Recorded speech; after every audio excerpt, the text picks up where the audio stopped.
Unit 5. Stress. Track 43.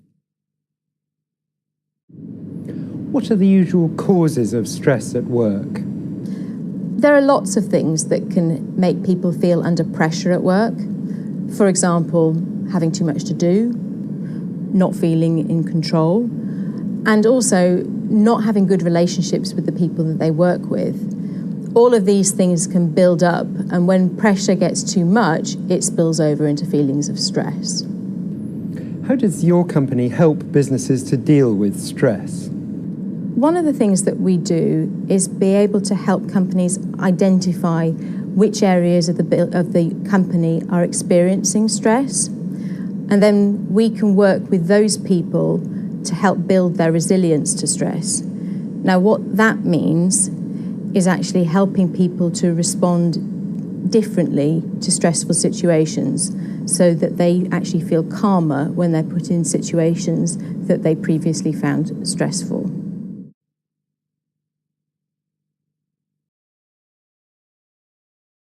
Unit 5. Stress. Track 44. How much stress at work can be considered normal? It's difficult to say really what's a normal level of stress for somebody to feel at work.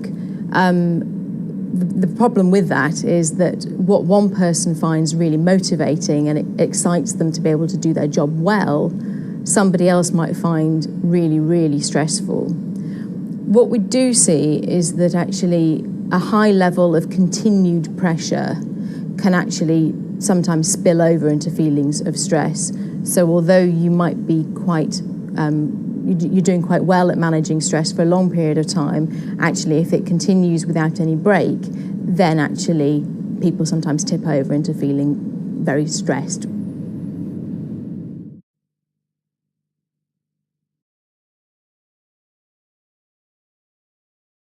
Unit 5. Stress. Track 44. How much stress at work can be considered normal? It's difficult to say really what's a normal level of stress for somebody to feel at work. The problem with that is that what one person finds really motivating and it excites them to be able to do their job well, somebody else might find really, really stressful. What we do see is that actually a high level of continued pressure can actually sometimes spill over into feelings of stress. So although you might be you're doing quite well at managing stress for a long period of time, actually if it continues without any break, then actually people sometimes tip over into feeling very stressed.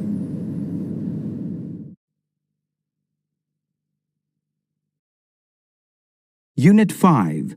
Stress. Track 45. How can companies help their staff to achieve a work-life balance? Work-life balance is an interesting question because, again, everybody has a different sense of what works for them. However, companies can really help by being flexible in how they expect staff to work. For example, if somebody doesn't like travelling in rush hour, perhaps they could come in a little bit early and leave a little bit early. And other examples might be just making sure that people don't feel that they have to stay late just because their boss is working late. Unit 5. Stress. Track 46. Do you find that men and women deal with stress differently? What we do see is that women tend to experience higher levels of stress, or at least report higher levels of stress. We're not sure exactly why this is. It could quite possibly be because women tend to have more responsibility in the home as well. So actually managing the home, looking after children. So they have many more sources of pressure in their life and therefore are more likely to feel stressed because of that. The other possibility is that women are perhaps more open about their feelings and therefore feel more comfortable in reporting, feeling under pressure or feeling stressed.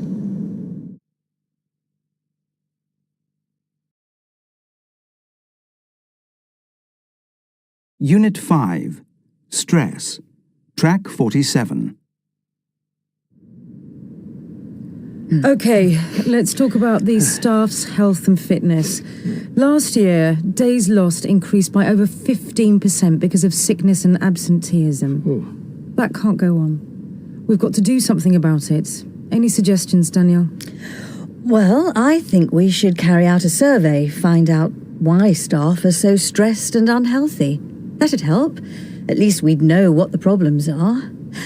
I have another idea. Why don't we encourage staff to keep fit? How about paying for their subscription to a gym if they go, say, twice or more a week? That's an interesting idea, but it could be a bit costly. What about staff who have a very heavy workload?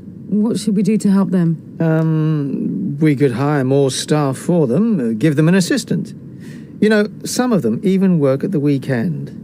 How about banning staff from working at weekends? That'd solve the problem. They'd have more time to relax then, wouldn't they? Well, I suppose we could do that. It's something to consider. You know, there's been a lot of complaints lately from staff who drive to work. They get really stressed when they get stuck in traffic jams. And mothers with young children find it difficult to get to work on time. What do we do about them, Kevin? Why don't we introduce flexi-time for parents with young children? I think we should offer it to our admin staff, and maybe to some staff in other departments. Also, perhaps some staff could work from home. Yes, interesting ideas. I've got a good suggestion, Kevin. Go ahead. Well, it might be a good idea to set up a counselling service with a professional counsellor. Staff could go there and talk about their problems. Oh, yes, and another idea I've just thought of. Why not let staff change duties and roles from time to time to give them a bit of variety in their work? I think this needs further thought. Let's meet tomorrow, same time, and try and come up with a plan to improve the staff's health and fitness. Right.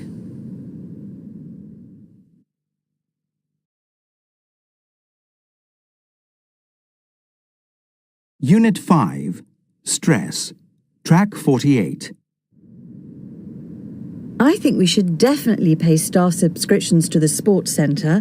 If they were fitter, they wouldn't be sick so often and take days off work. And they'd work harder if they were healthier. I don't know, Danielle. It would be popular, but it could be expensive. What do you think, Kevin? I think I agree with you, Bridget. It'd cost a lot, and attendance would be difficult to monitor. I mean, we couldn't check each week to see if the staff were attending the sports centre. We're not Big Brother, checking up on staff all the time. Yes, but we could get over that problem somehow. The sports centre has great facilities, a big pool, a squash club, hairdressing salon. Yeah, you're right. Its facilities are fantastic. Also, it has some restrooms with ergonomic furniture where people can just relax and chat to each other. It's very relaxing there. Our staff will get to know each other better. Exactly. It would really help staff to be more healthy, improve communications, and save the company money, in the long run anyway. I can't agree with you there, Danielle. I'm not sure it's a good idea. Surely it's not our responsibility to encourage staff to go to a sports club. They should go there because they want to be fit and in good health. It's their responsibility, not ours. We don't want to run their lives for them. I don't know. I still think it's a good idea. It's well worth trying. If it becomes too expensive or it isn't getting results, we can stop paying their subscriptions. It's as simple as that.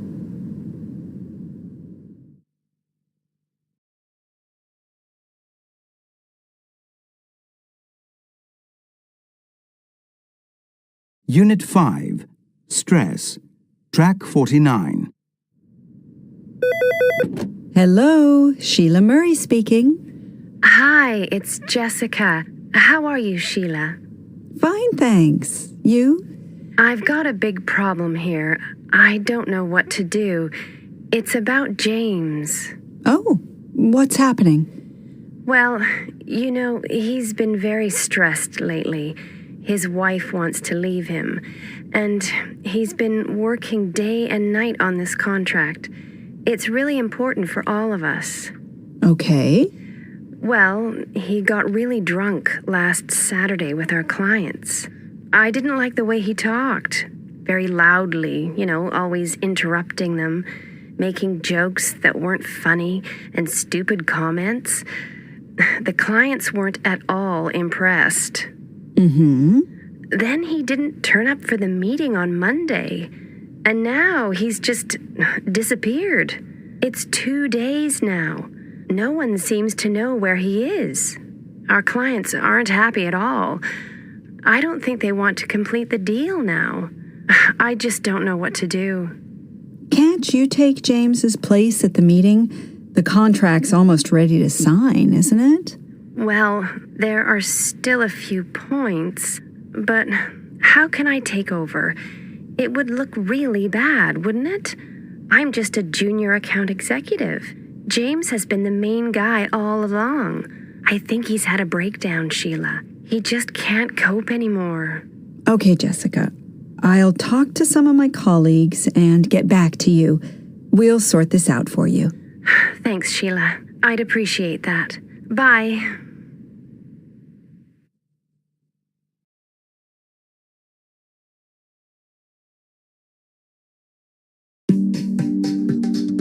Ros Pomeroy has worked in business in the UK, mainland Europe, and Asia Pacific in a variety of areas, including sales, business strategy, human resources, and most recently, workplace consultancy and change management.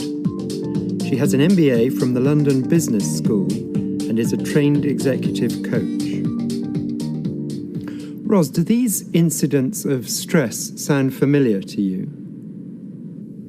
There are lots of reasons why people can become stressed at work, and these are examples of people under pressure for varying reasons, such as not feeling in control, like Birgitta, like having too much to do, like Juliana, or having difficulties with work relationships, like Yolanta. Sadly, these examples do sound familiar and are quite common. The feelings of pressure can turn into stress, and stress has physical symptoms and can be harmful to people's health. Now, the example of James is perhaps an extreme one. He is under pressure at home and at work, and the evidence suggests that he is having a nervous breakdown, which is serious and would require professional medical help. What advice would you give to the HR department? Although HR, I think, does have a duty to act in support of each of the individuals in this case study, I think they could also act at a more strategic level. So, for example, they could take advantage of the fact that 2 big accounts have recently been lost. The people who were involved with those accounts in the short term will have more time, and those people could be reassigned to work with other teams that are currently under more pressure. It also sounds like an opportunity to set up and run some management training. And I think that management training would be about delegation skills, perhaps, and also about ways in which staff could be involved more in day-to-day decision-making. Do you think advertising is a particularly stressful industry? Well, people in advertising are often having to work to tight deadlines and are working long hours because of that, especially if they are involved in a proposal or pitch for a potential new client. Advertising agencies are also made up of several different departments who have different roles and responsibilities, and tensions can emerge because of that, miscommunication and politics. But many industries face exactly those same challenges. However, advertising as an industry is having to adapt now because of the arrival of new digital media. And when organisations are having to change and adapt, the people in them can become stressed. They don't feel in control of the situation. And that can make the working environment more pressured than would otherwise be the case.